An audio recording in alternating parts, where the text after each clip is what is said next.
함께 읽은 하나님의 말씀 누가복음 10장 말씀은요. 9장 51절부터 19장 27절까지 이어지는 예수님의 그 유대 중심 사역이 있습니다. 6개월 정도 예수님이 유대 지역을 집중적으로 사역하시는데 그 사역들이 담겨져 있습니다. 예수님의 후기 이제 마지막에 해당되는 사역들이죠. 1절부터 16절은 70인 전도대를 파송하는 장면, 17절부터 20절은 70인 전도대가 이제 귀환하고, 그리고 21절부터 24절은 예수님의 감사 기도가 있습니다. 그리고 25절부터 37절은요, 자비를 베푼 사마리아인에 대해서 말하고요. 38절부터 42절은 마르다와 마리아에 대한 내용이 나옵니다. 이 10장 전체에 있어서 일관된 그 말이 있는데 그것은 행동하라라는 말씀입니다. 그래서 이 행동하라는 말씀을 중심으로 이 사건들을 살펴보면 조금 더 적용이 의미 있게 될 거라 생각합니다. 1절은요. 70인의 예수님의 제자들은 포함되지 않는 그 70명의 사람들을 파송하는 장면입니다. 비교해야 될 구절들은요. 12제자를 파송하는 것과 좀 비교해야 될 필요가 좀 있습니다. 비슷한 면도 있고 좀 다른 면도 있기 때문에 그렇죠. 3절은 어린 양을 이리 가운데로 보내는 것과 같다라고 말합니다. 이 또한 12제자를 파송할 때도 마찬가지 같은 말이 쓰여 있습니다. 4절에 전대와 주머니와 신이라고 말하는데 12제자 파송과 일치합니다. 마태복음 10장 8절부터 15절까지 나옵니다. 그리고 6절에 평안을 받은 사람이라고 말하는데 평안을 받을 사람이라는 것은 평안을 받기에 합당한 사람, 그러니까 평안이라는 말이 들려졌을 때 그 말을 받아들일 수 있는 사람을 말하는 겁니다. 7절은요. 일꾼이 그 삭을 박는 것이 마땅하다라고 말하는데 이 말은 목회자의 생계를 책임질 근거의 말씀이기도 하죠. 그래서 70인의 제자가 그 말씀을 전할 그 집에 갔을 때 그 집에서 음식을 먹는 것, 얻어먹는 것을 미안하게 생각하거나 그러지 않고 당연한 것으로 생각하라고 말합니다. 일꾼이 그 삭을 박는 것이 마땅하다는 것이 그 의미겠죠. 그리고 이 집 저 집으로 옮기지 말라라고 하는데 예를 들면 이제 가정 형편으로 이 두 집 사이에 있다가 한 집으로 갔다가 이 집이 그것을 감당하지 못하니까 다른 집으로 옮겼다가 있다거나 아니면 상황에 따라서 이 집에 갔다가 다른 집으로 옮기게 되는 것들을 말하는 겁니다. 그러니까 한 마을에 들어가면 한 집에 머물도록 하고 계속 그곳에 있도록 권면하는 겁니다. 왜냐하면 집주인이 그 손님들을 초대하고 그 손님들을 대접하는 것이 당시에는 예의 중에 하나였습니다. 그런데 이러저러한 일로 인해서 옮겨 다니다 보면 그 집주인의 마음을 상하게 할 수 있기 때문에라고 말하죠.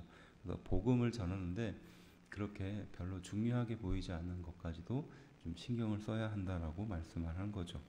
11절에 발에 묻은 먼지도 그리고 떨어버리라 라고 말하는데 이 말씀은 이방인 마을에서 죄인의 마을에 갔을 때나 이럴 때 경건함을 위해서 유대인이 했었던 행동입니다.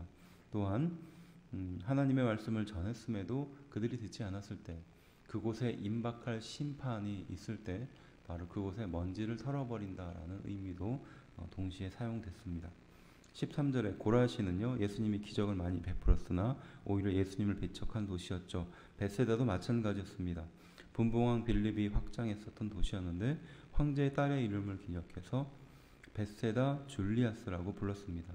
마찬가지로 많은 기적을 베풀었지만 예수님을 배척했던 마을이었습니다. 두로와 시돈, 타락한 도시였고 책망의 대상이 되는 도시였죠.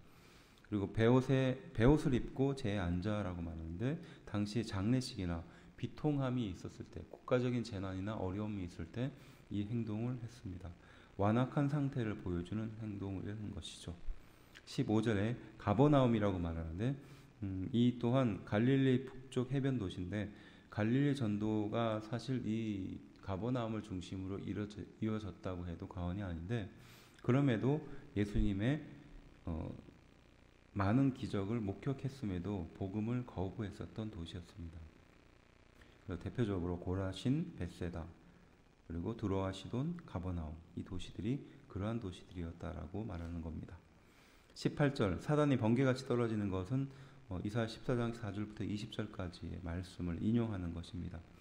21절은요. 지혜롭고 슬기 있는 자들이라고 말하는데 이 말은 스스로 지혜 있다고 착각하고 그렇게 믿는 사람들을 말하는 겁니다. 당시에 종교 지도자들을 말하는 거겠죠.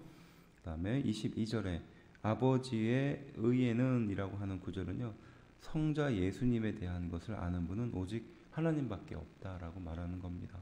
그리고 아들과 또 아들의 소원대로 그리고 아는 자가 없다라는 이 문장이 좀 어려울 수 있으나 이 말은 하나님을 아는 것은 예수님과 그의 백성밖에 없다라는 말씀입니다.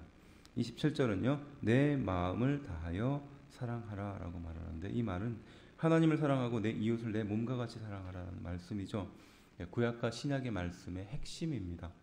신명기 6장 5절과 레위기 19장 18절을 인용한 말씀이기도 합니다.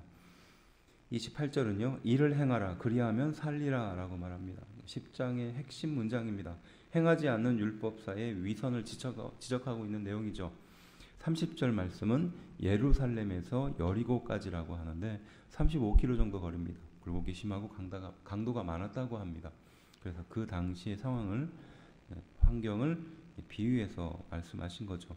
내려가다라는 것은 예수님 당시의 사람들은 예루살렘을 중심으로 항상 내려오는 것과 올라오는 것을 표현했습니다. 그래서 예루살렘이 위쪽에 있고 나머지 지역은 아래쪽에 있었기 때문에 올라가다라고 말하는 것은 예루살렘으로 올라가다라는 뜻이고 내려가다라고 말하는 것은 예루살렘에서부터 내려오다라는 것을 말하는 것이었습니다.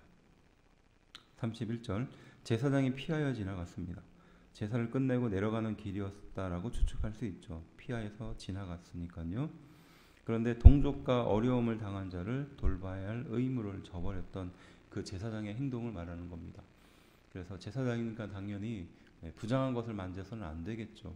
하지만 그것보다 더 앞서는 하나님의 말씀과 의가 있는데 그것을 무시했다는 것이죠. 레위인도 마찬가지였습니다. 제사장을 보좌하고 성전의 기물들을 준비했었던 사람인데 그 또한 그냥 지나갔죠. 그렇지만 어떤 사마리아인, 그러니까 특정되지 않는 사마리아인이었습니다. 당시 사마리아인이 가지고 있는 사람들의 편견이었죠. 유대인이었지만 외국이 아시리아가 침략을 해서 그 아시리아 침략으로 인해서 그 지역이 혈통적으로 섞이게 됩니다.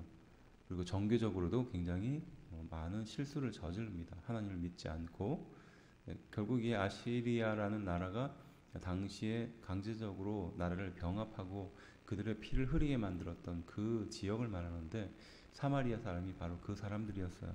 그래서 유대인의 입장에서 경건한 유대인의 입장에서 사마리아 사람은 유대인이 될 수 없다라고 생각했던 것 같습니다. 그래서 무시하게 되죠.